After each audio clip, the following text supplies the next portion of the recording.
കേരള രാജ്യാന്തര ചലച്ചിത്രമേളയുടെ മാറ്റുകൂട്ടാൻ film market ഒരുക്കി KSFDCയും കേരള ചലച്ചിത്ര അക്കാദമിയും പുത്തൻ സാങ്കേതിക വിദ്യാ മികവോടെയാണ് ഫിലിം മാർക്കറ്റിന്റെ രണ്ടാം പതിപ്പ് ഒരുക്കിയിരിക്കുന്നത്. ഇത്തവണ വ്യൂവിംഗ് റൂമും ഫിലിം മാർക്കറ്റിന്റെ ഭാഗമാണ്.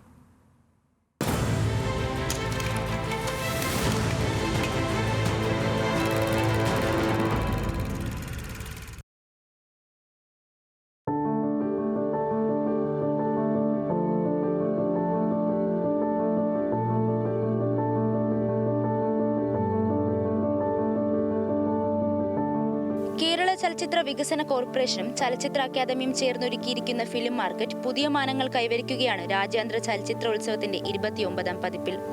സിനിമകളുടെ പ്രദർശനത്തിനുള്ള മിനി വ്യൂവിംഗ് റൂമാണ് പുതിയ സംവിധാനം. നിർമ്മാണം പുരോഗമിക്കുന്ന ചിത്രങ്ങളുടെ ഭാഗിക പ്രദർശനത്തിനും വ്യൂവിംഗ് റൂമിൽ അവസരമുണ്ട്. കഴിഞ്ഞ വർഷത്തേക്കാൾ വിപുലമായാണ് ഇത്തവണ ഫിലിം മാർക്കറ്റ് സ്ക്രീനിങ്ങുകൾ അവതരിപ്പിക്കുന്നത്. 60 അടി നീളവും 30 അടി വീതിയുമുള്ള തിയേറ്ററിൽ 35 പേർക്ക് ഇരിക്കുവാനുള്ള സൗകര്യമാണ് വ്യൂവിംഗ് റൂമിലൂടെ സംഘാടകർ ഒരുക്കുന്നത്. അത്യാധുനിക സംവിധാനങ്ങളായ ഫുൾ HD പ്രൊജക്ടറും 2.1 സൗണ്ട് സിസ്റ്റവുമാണ് വ്യൂവിംഗ് റൂമിന്റെ മറ്റൊരു സവിശേഷത.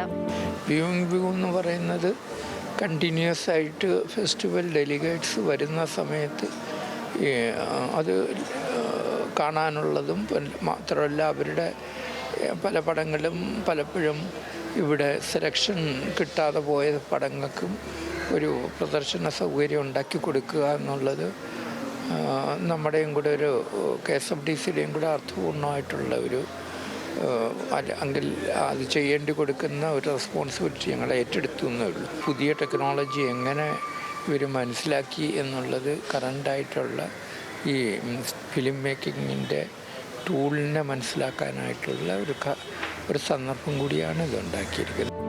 സിനിമാ വിദഗ്ധർ, സിനിമ വിവിധ വേദികളിൽ മാർക്കറ്റ് ചെയ്യുന്നവർ, ഡെലിഗേറ്റുകൾ തുടങ്ങിയവർക്ക് മുന്നിൽ ചിത്രങ്ങൾ പ്രദർശിപ്പിക്കാൻ സാധിക്കും. പ്രേക്ഷക പ്രതികരണം അനായാസം ലഭ്യമാകുന്ന വ്യൂവിംഗ് റൂം പോലെയുള്ള സജ്ജീകരണങ്ങൾ ഒരുക്കിയതിലൂടെ വളർന്നുവരുന്ന ചലച്ചിത്ര പ്രവർത്തകർക്ക് പുത്തൻ അവസരങ്ങൾ തുറന്നു കാട്ടുക എന്നതാണ് ഫിലിം മാർക്കറ്റിലൂടെ അണിയറ പ്രവർത്തകർ ലക്ഷ്യമിടുന്നത്. സംവിധായകർക്കും നിർമ്മാതാക്കൾക്കും അന്താരാഷ്ട്ര നിലവാരത്തിൽ അവരുടെ ചിത്രങ്ങൾ പ്രദർശിപ്പിക്കാനുള്ള വേദി കൂടിയാണ് ഫിലിം മാർക്കറ്റ്. ഇതിലൂടെ പല പ്രഗത്ഭരായ സംവിധായകരുമായി ബന്ധങ്ങളും സൗഹൃദങ്ങളും സ്ഥാപിക്കാൻ കഴിയുമെന്നാണ് പുത്തൻ സംവിധായകരുടെ അഭിപ്രായം. സിനിമയുമായി ബന്ധപ്പെട്ട് ഒരുപാട് പേര് ഇവിടെ കാണാനായിട്ട് വരുന്നുണ്ട്. അപ്പോൾ ഒരുപക്ഷെ നമ്മുടെ മുന്നോട്ടുള്ള നമ്മുടെ തുടക്കക്കാരൻ എന്ന രീതിയിൽ എൻ്റെ സിനിമ ഒരുപക്ഷെ മുന്നോട്ട് പോകുന്നുണ്ടെങ്കിൽ ഇതുവരെ സാങ്കേതിക പ്രവർത്തകർ, നിർമ്മാതാക്കൾ എന്നിവർ ഒരുപാട് ആൾക്കാരെ നമുക്ക് ഇവിടുന്ന് കളക്ട് ചെയ്യാൻ പറ്റും. അതുപോലെ തന്നെ നമ്മുടെ ആവശ്യമുള്ളവരെ നമ്മളെ കളക്ട് ചെയ്യാനും പറ്റുന്നൊരു മാർക്കറ്റാണ് ഫിലിം മാർക്കറ്റ്. സിനിമയ്ക്ക് കിട്ടുന്ന എക്സ്പോഷറിന് ഫിലിം മാർക്കറ്റ് വളരെ നല്ലതാണ്. അതിപ്പോൾ IFFയിലും ഉണ്ട്, അത് ഇവിടെ കേരളത്തിലും അങ്ങനെ ഒരു ഇനിഷ്യേറ്റീവ് ഉണ്ടാവുന്നു. അത് കഴിഞ്ഞ വർഷം മുതലാണെന്നാണ് എൻ്റെ ഓർമ്മ. ആ ഇനിഷ്യേറ്റീവ് വളരെ നല്ലതാണ്. കാരണം നമുക്ക് ഒരു സിനിമ പ്രിവ്യൂ ചെയ്യാൻ ഇന്ന് ഒരു തിയേറ്ററിൽ, നോർമൽ തിയേറ്റേഴ്സിൽ പ്രിവ്യൂ ചെയ്യാൻ എടുക്കുന്ന ഒരു എക്സ്പെൻസൊക്കെ വെച്ച് നോക്കുമ്പോൾ വളരെ മിനിമം എക്സ്പെൻസിൽ ഈ കാര്യം ഇത്രയും ഫിലിം ഗോയേഴ്സ് ഉള്ള ഒരു വേദിയിലേക്ക് നമുക്ക് കൊണ്ടെത്തിക്കാനും അവിടെ നിന്ന് ആൾക്കാരെ വിളിച്ചു വരുത്താനും ഒക്കെ പറ്റുന്ന ഒരു അവസരം കൂടി ഉണ്ടാകുന്നുണ്ട്. അപ്പോൾ അത്തരത്തിൽ അത് നല്ല അവസരമായിട്ടാണ് ഞാൻ ഉപയോഗിക്കുന്നത്. അതുകൊണ്ടാണ് 2 സിനിമ, എൻ്റെ റിലീസ് ചെയ്യാനുള്ള സിനിമയും ഇപ്പോൾ ആൾറെഡി തിയേറ്ററിൽ ഓടിക്കൊണ്ടിരിക്കുന്ന സിനിമയും 2 സിനിമയും അവിടെ പ്രദർശിപ്പിക്കാനുള്ള അവസരം ഉണ്ടാക്കിയത്. Animation, visual effects, gaming, comics, extended reality തുടങ്ങിയ സിനിമയുടെ പുത്തൻ വികസനങ്ങളെയും ഫിലിം മാർക്കറ്റിലൂടെ പ്രോത്സാഹിപ്പിക്കുന്നു.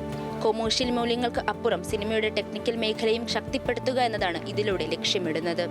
സിനിമാ മേഖലയുടെ സമ്പൂർണ്ണ വളർച്ചയ്ക്കും പുതിയ സിനിമകൾ പരിപോഷിപ്പിക്കുന്നതിനും ഫിലിം മാർക്കറ്റ് നൂതന അവസരങ്ങൾ തുറന്നു കാട്ടുമെന്നത് തീർച്ചയാണ്. Meenakshi S, news Malayalam, Thiruvananthapuram.